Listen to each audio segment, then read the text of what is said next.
How's it going, everyone? Welcome back to the channel. Before we get started today, this was filmed a couple weeks ago, and since then Nate has wrote an incredible essay to pimp a movement. It's going to be linked down in the description below, and I'd really appreciate it if you go read that before you start watching this. But yeah, it's the only thing linked down in the description. It's an excellent piece by Nate. But yeah, without further ado, enjoy today's video. Everybody, today's guest, hurts me to say it, but he probably has the most famous catch in all of TD Place's history. The most well-known catch, anyway. The 2014 Panda Game Hail Mary. Carleton Ravens walk off with the win after Nate Behar seals the deal. Oh, that hurt my heart, but welcome to the podcast, man. Thank you for having me, man. Okay, so we'll get into Carleton and TD Place in the Panda Game in a little bit, but I want to start things off just with growing up in London. What was that like? Learning and playing football in that city and growing up. I mean, you got Western University right there in your backyard, so yeah. Yeah, I mean, London's a pretty good little football town. We've got a good amount of guys in the CFL right now. It's always a recruiting hotbed. It's for its size, it does a pretty good job, and I think it's because of the youth football. We have a great youth organization like LMFA, and now London, the Junior Mustangs are kind of taking over some of that with. I don't know how many youth leagues there are now. There's OM, PQ, RTH. I don't even like. There's a million of them. So, but it was great. I mean, the competition's always there. When I was growing up, like there was either you played OVFL or OFC, either Thunderbirds or the Falcons, which then turned into the Junior Mustangs again. And like, I mean, for me, like I didn't even start or contribute. I started it, but I don't think I had maybe one touchdown my first like 2 years of OVFL because that's how good the teams were. There's guys like Andrew Sinclair with the Mac and all these guys. Like we always had just an unbelievable stable of running backs that like went back to Adam Sinclair and Dwayne Stewart and all these guys that just like were unstoppable. So it was good. I mean, it always motivated me as a kid because I was like, damn, these guys are so good. I think they hit puberty about like 3 years before me as well, which obviously helps because I was a little string bean that like didn't know what the hell was going on. But yeah, growing up here was great. And as much as I have my disdain for Western, their football camps were always amazing too. Like that was always a big thing. Was like a highlight of the summer was like looking forward to going to Western's camp. It was just like 3 straight days of like great competition with good coaching and stuff. And that was the first time I ever played receiver. Actually, I think it was my grade 11 or 12 year there. It was my first time ever taking reps to receiver, and it was a blast. So London's a good spot. What were you playing before you were playing receiver? Kind of played running back and quarterback all through growing up, like through my LMFA days and tech days and all that. And then grade 9, I played running back. I didn't play anything. I just sat on the bench and collected dust. And then grade 10, I played quarterback because we just ran like an ugly wing tee variation. And then grade 11 was my first year playing receiver. Grade 11 was my first year playing receiver, which I played. And then grade 12, I like was both kind of receiver and quarterback. And then grade 13, I just played quarterback because at that point. Yeah, so I mean, in terms of development of a youth sport in a city, I mean, the programs and stuff help kind of keep it strive, but I mean, coaches are obviously a big key factor. And I mean, you probably have in terms of the Mustangs, I mean, Greg Marshall is there. What other like youth coaches do you think are really kind of almost a testament to why London has just made that establishment in terms of developmental football? I mean, there's 2 big ones that jump into mind.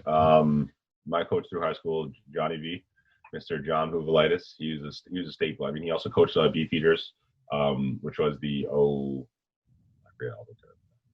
OF, not OFC. Is it OFC? I don't know. So the same league as the Sooners, like older teams. So a lot of those guys were Western affiliates. And, a lot of those guys were guys that maybe on the practice roster at Western and then would play Beefs instead of sitting on the practice roster all year. So he was amazing. I mean, he's a father figure. He takes care of all his guys. He's just one of those guys in the neighborhood. Anybody that ever hears you go to Central because he was there for like 40 years. Like I talk to people who are 30 years older than me. They're like, "Oh, is Johnny your coach?" And I'm like, "Yeah, of course." He was like, "Well, he's a great guy." I'm like, "Yes, he is."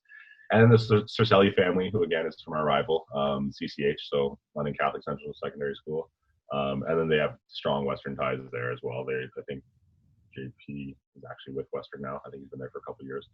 But those two in like the high school ranks are huge. And then I mean, LMFA runs on the volunteers. There's too many to even name. I mean, the guys that I always had coaches that meant so much to me, that helped me so much. And then I have guys like Barry Huggins in our OVFL days, who was like a great coach, a great dude who just like made the whole process and the whole feel of it, learning the game, like way more fun. Hmm. So you mentioned just, as you grew up, trying and finding your position, you're playing quarterback, you're sitting on the bench for running back. And then obviously as the development comes along, you develop in that receiver position. And now all of a sudden you're the number one ranked, high school prospect in Canada for receivers. As you're making a selection into university, I mean, what's that like? I mean, because obviously, it's going to adjust your recruiting process, and more or less, like people are going to be reaching out to you as opposed to you trying to find a location, right? And yeah. Yeah, it's actually funny you mention that, because like grade 11, coming out finishing grade 11, like pretty much the only team that had talked to me was Western.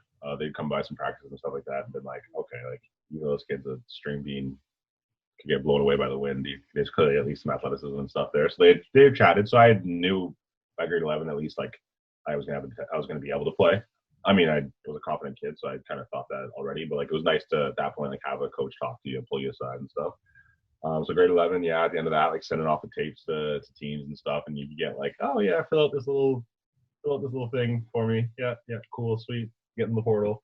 And then by the end of grade 12 and grade 13 especially, it's kind of just like, yeah, I mean, could the calls happen all the time because once people start ranking you at certain spots, whether it's deserved or not, or just off of hype or not, like the coaches want to make the splash as well. So it's just like it's like the guys at the bar. All of a sudden you're the cute girl who you want to buy a drink and you can't really get a second away from them. But it doesn't last too long. I committed in the first semester of my 5th year, so it kind of kills it quick. But I mean, the visits and stuff are fun. Like that's part of the journey. It's part of the fun.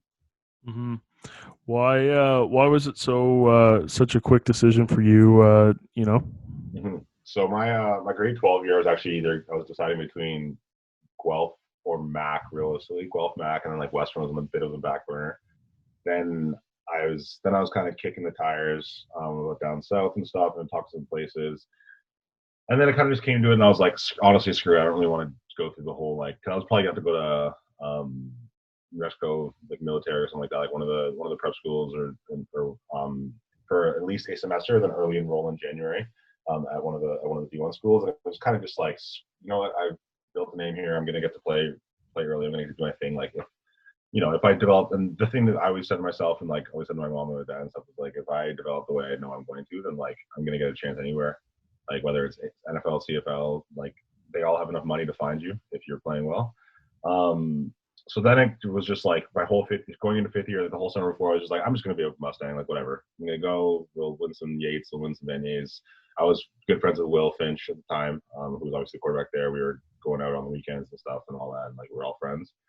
And then I forgot I had a meeting with Carleton. Coach Samara walked on the field after a game, like, hey, you're still good for tonight? And I was like, what? I've never seen this man in my life. I was like, looked at his hat. I was like, I think that's the Carleton thing. So I was like, yeah, sure. I was like, I totally forgot I have to work though, so I won't be done till like 9:30, 10. He's like, that's cool. I'll come over at 10. I was living on my own at the time, but he can't. So I went and did the meeting at my mom's. He met me at my mom's, and we literally sat there and talked till like midnight. And my mom went to sleep halfway through. It was like, hey, kids, you guys talk. The next day, she's like, how was it? And I was like, that was pretty special. And then within like a week or two, it kind of just kept festering. And I was like, I just couldn't not take the opportunity to start something was the big thing. Yeah. So, I mean, once you went to Carleton, you're there and you're creating essentially just a whole new thing. What's that like to be a part of that first recruitment class? I mean, fun. Like we're all so close still, but hard. We knew we were gonna get our asses kicked. That's part of the what you sign up for.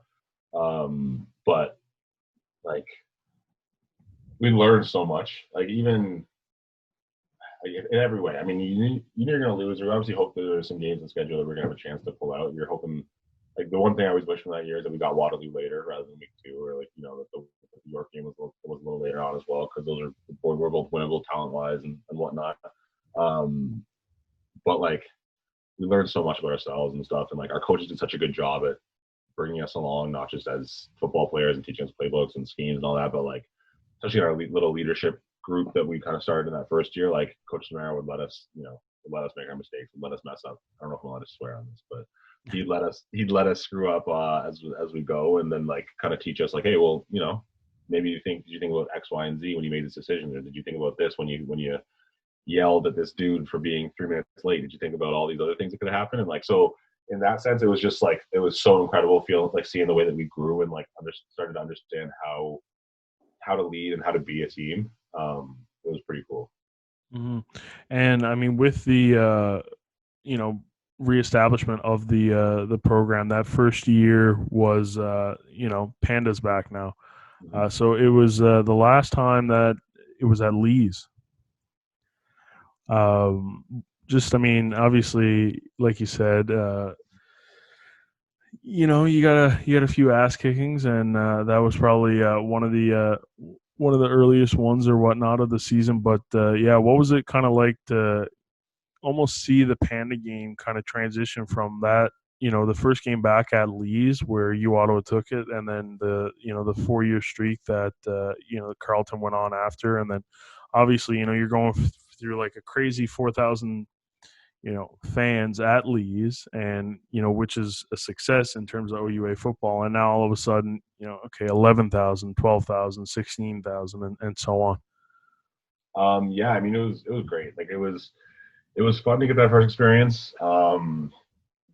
It's tough. Like they were such an old team. Um, yeah, I think that was last like Aaron Colvin year too, I believe. Yeah, There it was was there was that. Yeah, Brendan Glanders, like yeah. Gilly, and Mm-hmm. that crowd. Yeah. So they were a very veteran team, and obviously they had some turmoil that year and the year before with coaching situations and all that. But it was fun to get an idea for how intense it was going to be, for how that rivalry was going to shape out. Because I mean, obviously we had no experience. We're all like 18, 17, 18, 19-year-old kids. Like we have no real experience. We haven't even seen like a Capital Hoops yet. So like this is our first exposure to what the rivalry is going to be. And they came out of the tunnel, like did their thing on the field, and like half their team like came and bean mugged our team, and I was like, pretty sure half of you are fathers. You're like, look, you're 30 years old. What is going on here? And then the game starts, and it was as could be expected. They threw us around. Et hurled our center twice. It was the most terrifying thing I've ever seen in my entire life. Probably, I think he like micro fractured like 6 of Jesse's ribs. Oh man. And all that. And so we're getting a bit of a beat down, but there was some plays made too, which was like, okay, so we do still belong in this field. I mean, Tunde's return, I remember KY catching like a 40-yard bomb on a corner route after doing the wrong thing, going inside and he runs and catches it. And so like there was plays and splashes of like, okay, and that's kind of what kept happening to us. It's like, okay, we know we belong. We just like can't string 3 good plays together without shooting ourselves in the foot. We're getting physically thrown. And then they tried the throw behind the back in the back of the end zone. I don't know if you saw that. It was a 2-point conversion, I believe, or like a 3rd and 2 on the goal line. They were already up 28 or something, and they faked a handoff. Quarterback's facing the opposite direction and throws it over his head into the back of the end zone. And like Samara and I looked at each other and we're like, never again. And then from then on, it was just like we knew what we had to do to pay them back, and we did. But going from there to like the actual TD was just like it was great because that first year like we kind of learned like how intense the rivalry was going to be just like between us like on the field, Mm-hmm. and then to just have that kind of framed and like amplified by more and more people filling in that stadium was just like it was incredible. It was a great feeling. Yeah, no, it's honestly, it's incredible just to hear the development, because I mean, for me, I like my first, like I never knew nothing about the Panda game, just kind of growing up from like where I grew up, right? Like my first football game was, I believe, Ottawa versus, I think it was either Mac or Guelph in my first year. Like, something you do, university kid, you go to the home opener, right? And I live with a few of the guys on the floor. And my first year, I was gonna go to the Panda game, and then I ended up having like skipping out on it to do like this retreat with a club that I had just joined. So I mean, like in the sense of my head, it was like I still had no idea like kind of how big it was. Mm-hmm. And then you see some clips and highlights, and but then like once you're actually there, you're like, holy smokes, right? Like this is pretty incredible. But yeah, I mean, So obviously, the development, and there's moments throughout those games that were just something special. And I mean, obviously, everybody talks about your 2014 Hail Mary. That's how I started off this podcast. When you first catch that ball, what's like the immediate reaction? Um, I don't know. It's hard. I've tried to recreate it, or like I've tried to describe it a million and one times now. It feels like, and it's like I honestly did go like black a little bit for a second. Like, I remember it hitting my hands and realizing that it's in there, and then like it kind of feels like, as corny as it is, I feel like the only way I remember it is like the cheesy way you see in the movies when like everything goes silent and then all of a sudden it's just like the audio rushes in. Like that's kind of how I picture it and how I remember it, is just like, oh my gosh, it's like this, and then like Wilson's right here, KY's right here, and I remember like turning to them, and then it was just like, whoom, everything goes, and then it was just chaos that I couldn't even begin to qualify. Hmm. Mhm. So yeah, I mean, eventually in the later years of Carleton too, that first recruiting class really developed themselves as ballers, for lack of a better word. So as you guys started winning more games and stuff like that, what was it? What was everyday life like? What was it? What was the sense of accomplishment there with that? Yeah, I mean, like second year is probably the most it's not true. Fourth year is frustrating, but it was just expected, to be honest. Like the great thing about not, and like I always will always commend Coach Samara and the Old Crows for doing it this way, was like not bringing in transfers our first year, other than like a few, other than Jesse, and who'd only played 1 year, and Matt LaPointe was a graduating guy. Like bringing in fresh guys that had no idea what was going on about university sports, was that we also had zero ability to tell when we were being brutally tortured. So like our first year, the amount of work we put in was, it's it was beyond logic. Like they worked us so hard because we didn't know any better, which you can only do with guys that don't know any better. So Hmm. we once we after that first off season, we had a preseason game against York. And like York had beat us the year before. We hadn't won a game yet. Like it was the first preseason game of our second year, and like we stepped on the field, and like it was our crappy old field, hadn't got redone yet. There's stupid yellow lines. Like we're still like we think we're decent. Like we're excited. We've been in training camp for 10 days. Like cool. And then like within 6 minutes, we're literally on the sideline just cracking jokes, being like, "Oh, we're gonna absolutely destroy people."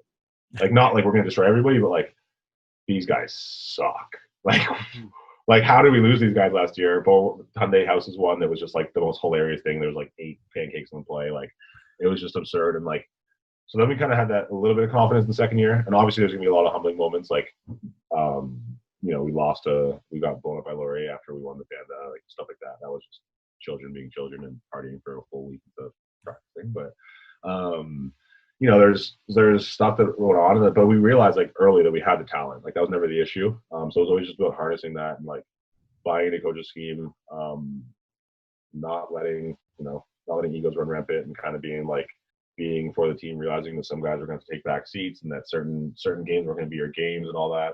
So it's just a process, but I think every team goes through that. Hmm.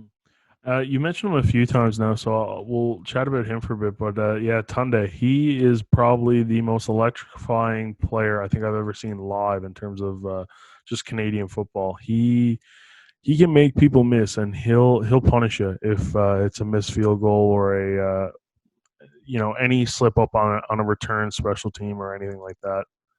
Yeah, he's probably the best football player I've ever met.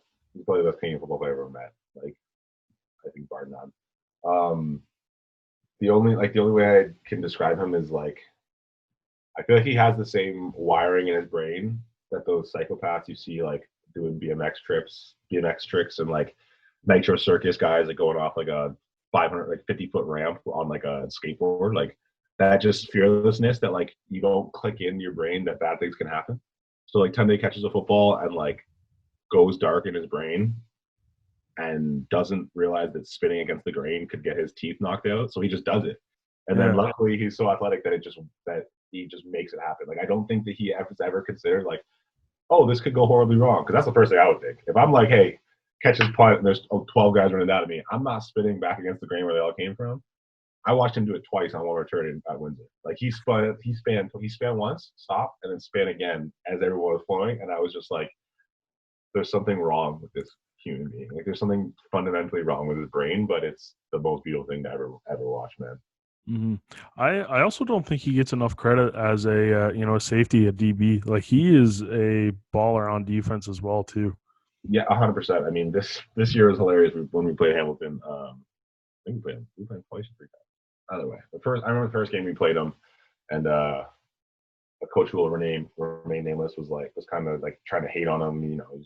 I think he's trying to do the whole get the guys like confident up like on our side and being like, oh, like, we're gonna pick up the safety, yada yada, look him off. And I remember being like, this guy is definitely the fastest person on the field, like 95% of the time. I don't know what you're talking about. Like he's like not. And then we had like there was 2 or 3 shots at the end zone when we were playing them that would have tied it or given us the lead in the fourth quarter. And I'm pretty sure he had 2 or 3 straight pass breakups of us trying to go third level on him.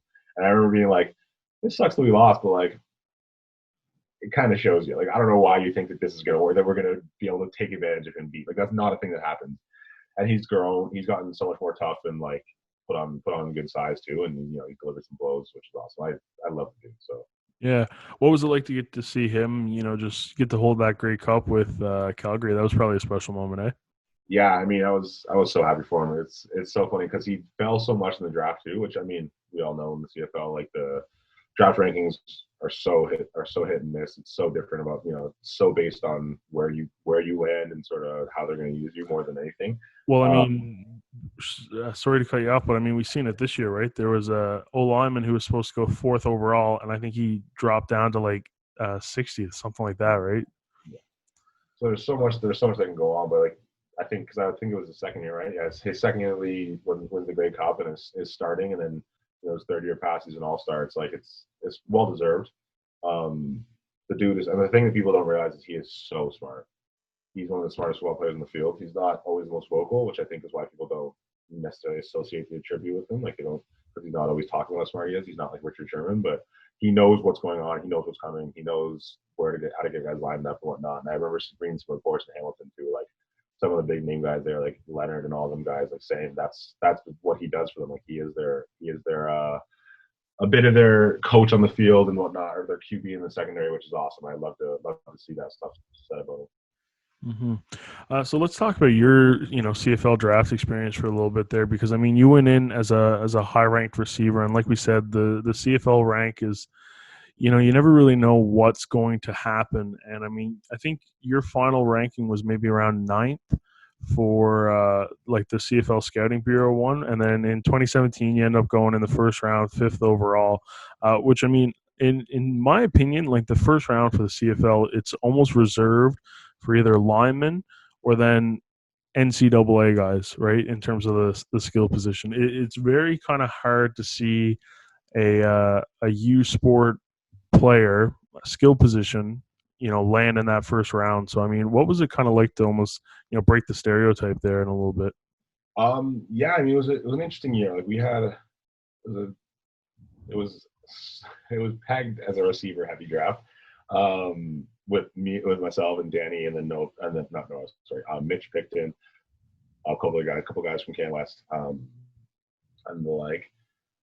So it was weird. And I think we were a bit of a strange class as well. There wasn't a crazy amount of NCAA D1 guys at skill position. It was pretty. There was a decent amount in the trenches, but I don't think there was a lot at receiver or DB. Or DB, there was a couple. So yeah, I mean it was great. I was always pissed. I mean I was always competitive, and Danny and I are friends, but you always want to go. You always want to be the first one in your position taken. There's always a bit of a battle, like competition between us for sure. He blows my numbers out of the water at Mac, that's for sure. That boy did some crazy stuff, but it was fun. I mean, to have two of us go early, especially two OUA guys, two Ontario guys, was fun. I wish we would have had, wish things have gone differently so far, but the draft process was great. I mean, like getting to go fifth. Once Brock took the job at Edmonton, him and I had a good relationship. I kind of had a bit of a feeling that was going to happen, and then I kind of knew that I didn't think there was really a chance I was going to fall out past 9, where Ottawa picked. Was kind of my feeling, just in sort of some of the conversations we had before. So it was fairly stress-free day in that sense. But I knew by the end of the day that I was going to be a professional athlete, which is pretty damn cool. So like to me, it was like, yeah, whatever. The lowest I'm going is 10. Actually, I knew that with Montreal there, so it was like, whatever. Let's have some fun. Let's have a couple beers and enjoy this moment. Which is what we did. Yeah, no, it's nice that you kind of get that feeling because a lot of just Canadian U sport talent really don't get it almost because I mean, like I said, you can be ranked so high, but I mean, you could easily fall off the board altogether because I mean, there's not that many picks, or you could also just slip for a couple hours, right? So all of a sudden that watch party isn't so fun when it's like hour 3, hour 4, and everybody's just kind of awkwardly waiting for your name to get called. 100%. I mean, and I will say that that's my having a good agent or having a well-informed agent who's out there sharking for you is important because we had our nose to the grindstone for that, and or sorry, ear to the grindstone, Mm. um, ear to the floor, whatever the heck the saying is. We had a good pulse on what was going on. And I think a lot of guys don't have that, which makes it tougher and way more stressful. So I feel like if there was the chance that there was going to be a big drop, we would have known, and that would have adjusted sort of my behavior, and I probably would have been a little ball of stress trying to do yoga for 3 hours instead of having fun. But such is life. I got pretty lucky there. Hmm. And I also wanted to mention the combine a little bit because you put up some great numbers on the bench press. I was trying to find it, but it's a CFL combine record for receivers, eh? I was actually I think one or two short Okay. of Lamar Durant, out of BC. I was so disappointed in myself. I have a big excuse filled story for it, but I'll save that for another time. Pretty much, I got told my technique was fine behind the curtain.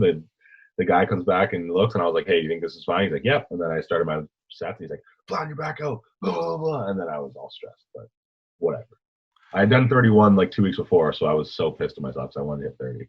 Okay, yeah. No, it's I think people don't realize too, like everybody kind of every sports fan almost thinks they're an expert in it, right? And for one, like putting up 225 is hard enough as it is, but doing it with the proper form and expectations that people locking out and stuff. I even see some people who they toss up that 225, but I mean there's no extension, there's nothing like that, right? And the back is like 6 feet off the bench, right? And they're just pumping out 2-inch reps, right? And they got all the talk in the world, so it's funny to kind of look at sometimes. 100%. Yeah, it's a fun one. I mean, it's probably the most useless test and metric for a receiver, but if nothing else, I was hoping that I was going to show that I was a bit of a gym rat and was willing to work guys, and I think I did a decent job of that. But yeah, once the expectation, I told Marshall in a meeting or in an interview on like the first day when we got to Regina that I was like thinking maybe 30 because we knew each other pretty well. He knows I was a stronger type guy, and then I think he leaked it. So then by the time I was in my first like couple team interviews before the second day, before the bench day, I had like so we're here getting 30 on the bench press. And I was like, oh God, here we go. Now the expectation's set. Now 29 is a failure. Oh goodness. And then that's what it was. Oh, that's classic. But yeah, so I mean, uh, great combine overall. You go fifth overall to Edmonton. Uh, Take me through those first 2 years and kind of your introduction to the CFL. First year was a lot of special teams. Second year, you get the ball a little bit more. You score your first career touchdown. Yeah, just walk us through life in Edmonton. Yeah. Situation was weird to say the least. There was an issue between my agent and my GM. Couldn't get a contract sorted out.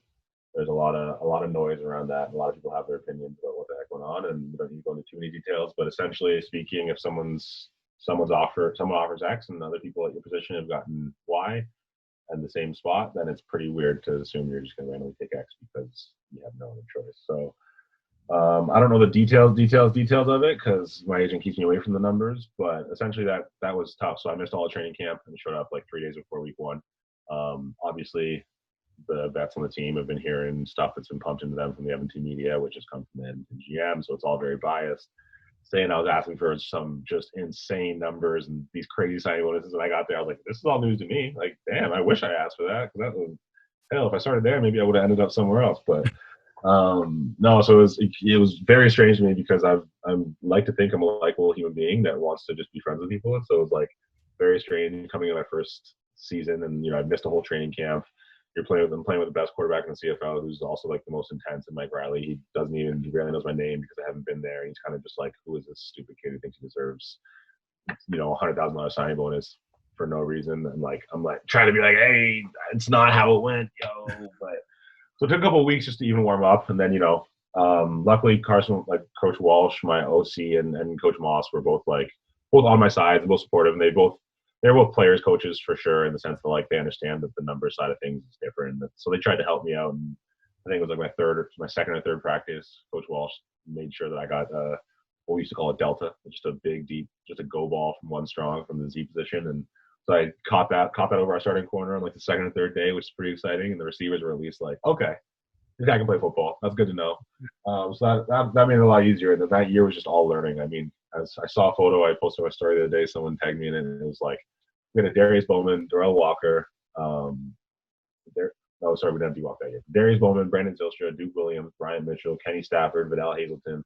Like the talent that I was with my first 2 years was unbelievable. Not to mention Shamad Chambers, Natea J, like Chris Getzlav, like just absolutely insane. So I was so fortunate to just get to sit around and watch those guys. And I came in super raw. Like I thought I was a defined route runner, but the way we ran routes in college, I guess I was probably defined for that in that sense. But the way you had to run them at this level was just so different, and so I had a lot to learn. So it was great. I mean, I learned a lot, and then that second year was something else. It was a little frustrating because I was in like the best shape of my life in minicamp, dominating minicamp. Mike and I were clicking like almost a primary target. Like it was incredible. Then very literally the last play of minicamp, I came down on a fade route and like smashed my heel into this UNLV turf and like had this insane bone bruise in my heel that lasted for 3 months. I missed the first week and a half or 2 full weeks of training camp again. I was there at least. But it just sucks. I was like, before that, I was in California all off season training, and like I never felt better. Like it was in and out of routes, like no one's business. Like it showed in minicamp, and then to lose all that because I couldn't run a route for 3 months was like so frustrating. I had to split time when I got back, and then it was just kind of like a weird split time, don't split time. Start some games for ratio, other games it doesn't. So I got a lot of good experience, and I was always the spot guy because I was the guy that knew every position. So I got a lot of reps and playing time and stuff, but I never got to build that chemistry with Mike over both years because I missed both training camps pretty much, which was I think the thing I regret the most, or the thing I wish I could go back and change, was that Mike was so built on trust. Like if you've ever seen Mike Riley play, he'll wait in the pocket until his ribs get exploded on the back of him because he knows someone's going to be somewhere. Like he's the toughest human being I've ever seen in my life. But if you don't have that rapport with him, then it's just not going to work. And then we almost had the negative rapport. Like it was a running joke that I had to like go sacrifice a lamb because like him and I had the weirdest lack of chemistry. Like I think there was 3 or 4 balls that literally touched my fingertips and got intercepted. Like just because like we were just never on exactly the same page. Like I would bend a route where I thought I needed to be behind the wheel, and like he thought I had to take it, 10 degrees higher. So the ball's here, all of a sudden it touches my fingers, and then it's into the high half. Like it was a comedy of errors. But it was great. Like I learned so much, and like I said, like there's so much talent around me that I learned so much and stuff that I've taken with me. So here we are. You mentioned off-season training in California, and everybody always tries to, do their own thing and kind of get up in terms of an edge. Who were you working with in Cali? I actually just went, and then so our backup quarterback, my roommate, Zach Klein, he's retired now. He's living his corporate life, but he lived down there. So I was with him, and then Vidal came a couple times, and we threw together, and we just kind of did a bit of a world tour at Cali. So we were in LA for a while. I stayed in Santa Monica for about a month and a half. Then Zach was actually from the Bay Area, which is where my aunt's living as well. So we just threw at every single school around there, threw at USC, threw all these spots, and he's good friends with Sam Fisher, who runs Throw to Win, which is like he's a pretty big little quarterback guru down in South California. Got a lot of good guys, so we get together with big crews. Through with Vernon Adams once or twice at USC and stuff like that. And then after about a month and a half, we went up to the Bay. Lived a little bit more chill. We got to live at some cool spots. One of them is California Strength, which is like from an Olympic lifting perspective. Like it's like the Mecca, the Holy Grail. I didn't really know because I've never been a huge like Olympic lifter guy, but I got to train there, and some people saw my stories were like, "Dude, I've been watching their YouTube videos for like a decade." So it was cool, and like getting to throw at UCLA, getting to throw at Cal Berkeley and all that stuff. It was an awesome experience. It was pretty much just like the two of us most days, and then whenever guys would come in, if anybody's in the area, they just come join. So it was a blast. So then after the 2 years in Edmonton now, just kind of transitioning into that, the red black Nate Behar. So I mean, there's probably nowhere that you could have landed where there would have been more hype kind of brought up, right? Because obviously you're going back to TD Place where there were so many great memories. That off season as a free agent and then ultimately signing in Ottawa. What kind of came down to that decision, and what was the kind of warm introduction like? Yeah, I mean it was where we wanted to be. It wasn't honestly it wasn't too complicated. It was luckily it went pretty smooth. After my first contract negotiation, I was terrified of what the heck free agency was going to look like. But it went pretty great. I mean, first day of free agency, I think there was some preliminary talks.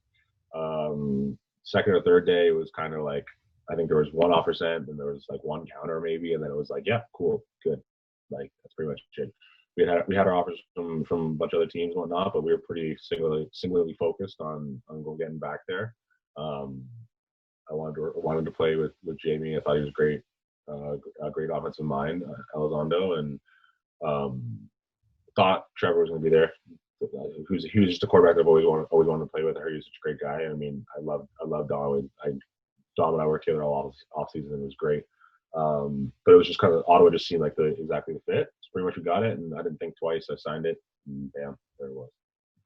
Yeah, I mean, so let's talk about that first season in Ottawa because I mean it was a tough year for the Red Blacks last year, but yeah, just week in and week out, what are your goals as a receiver and just an athlete kind of on a team that's struggling? Because I mean, at first it kind of looked pretty good. You start off 3-0 on the year, and then unfortunately, just the way it went wasn't ideal for anybody.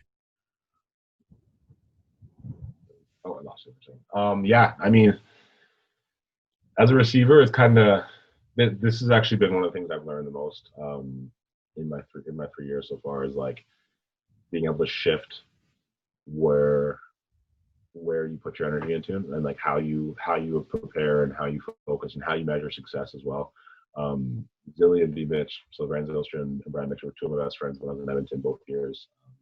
They're both now in the NFL. One's in Carolina and one's in Arizona or one's in Tampa Bay. And the biggest thing that we talked about always preached to me because I'm such an overthinker and like my brain's always going is that like you need to just control what you can control because like I would in college and everything I used to be the guy who would run routes and make the read for the quarterback literally in my route. I always got yelled at because I would half-ass routes when I knew I couldn't do the throw because the coverage they were playing and stuff like that. So one of the big things I've learned now is like you just have to find your victories where they come. Like so when an offense is struggling, the first people that are going to feel it is the receivers. I mean, there's 5 of you on the field plus a tailback for a check down. You're only going to, maybe have 25 to 30 pass attempts in the game. And that's simple math. Maybe you get 4 targets, but you also have to account for the fact that your primary is going to get, 8, which means you're going to take away 2 from here and 3 from there and yada, yada, yada. So it's just something you got to know that you're not going to be getting all the targets. It's expected. It's easier on an offense that's humming because, you can throw the ball 50 times a game. You can spread it out. So you just have to find a way. So I would, look at the playbook every week and say, okay, these are the routes that I know this guy's going to cover, and these are the routes that this defense shouldn't be giving up. So I'm going to try to find a creative way to make these things work and take my victories that way. So that, at least I can watch back in film and quarterback's looking to the right, but at least me over there on the left wins my comeback route with maybe a quick head peek or I attacked inside this time and darted outside. So it's just about finding ways to keep yourself engaged. Keep yourself engaged when you know that you might not be definitely not a focal point, but you might not be getting your targets, but also to continue to build and work on your craft and find ways to make it work. And I think that's one of the things that I'm most disappointed with myself in this year is that there were definitely times that I wasn't, that you almost take it for, not take it for granted, but you almost assume that you're not the look this play and you kind of not lose effort because, you're getting your head knocked off if you're not trying in football, but you're not, it might not be your best rep. And then, the ball might come to you on that exact one. It's kind of like, nobody to blame but myself. Hmm. Yeah. So I mean, keeping yourself engaged now. We'll kind of move into the everyday life of Nate now, where you're a massive basketball fan and Raptors fan. So I mean, obviously, Toronto Raptors NBA champions. Mhm. You got the fun guy tattoo. Definitely a diehard basketball and Raps fan. Where did that all develop from? Me and my brother for sure. Like just growing up, we used to try to watch we used to try to watch all 82 games, and we were like, he's a couple years older than me. He's 5 years older than me. But yeah, I remember being like 7 and 8 and 9 through like the Bargnani and Jose Garbajosa years. Anthony Parker is like our best scorer, and we were legitimately trying to watch all 82 games on Sportsnet and the score, even when we're losing to the Knicks by 20. Like it was a commitment thing, and then so to just finally feel like that's coming to life, and that they've been good for the better part of a decade. Like it's a good feeling. Hmm. What do you think of the almost like the bandwagon that kind of hopped on? What are your thoughts on that? It's all right. I'm okay with it. You know what's gonna happen. It's Toronto sports. Hmm. It's Toronto sports. When they're winning, it's good, and people want to come and be on board, and people want to take their selfies, drinking a beer, watching the game to look like they're engaged, and they give a damn. So that's fine. I mean, hey, if they want to come be great with us, that's all good. The more the merrier. There's big shoulders. These Raptors fans got big shoulders. We can carry the team. For sure. No, it's always interesting because you almost see some of the diehards, the ones who are around through all the heartache, kind of get pretty heated when people just kind of show up for the parade. But I remember actually, I forget who it was, but there was somebody on my Instagram who I remember through like the that Warriors run of like back to back to back championships, where they were Golden State Warriors fans Oh, and of course. they were from Canada.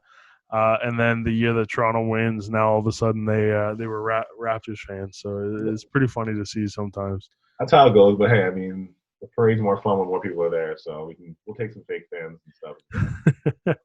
For sure. And so you're also pretty into extracurriculars, I'll say, with just working on businesses and camps. You got F11. Talk to me a little bit about all that.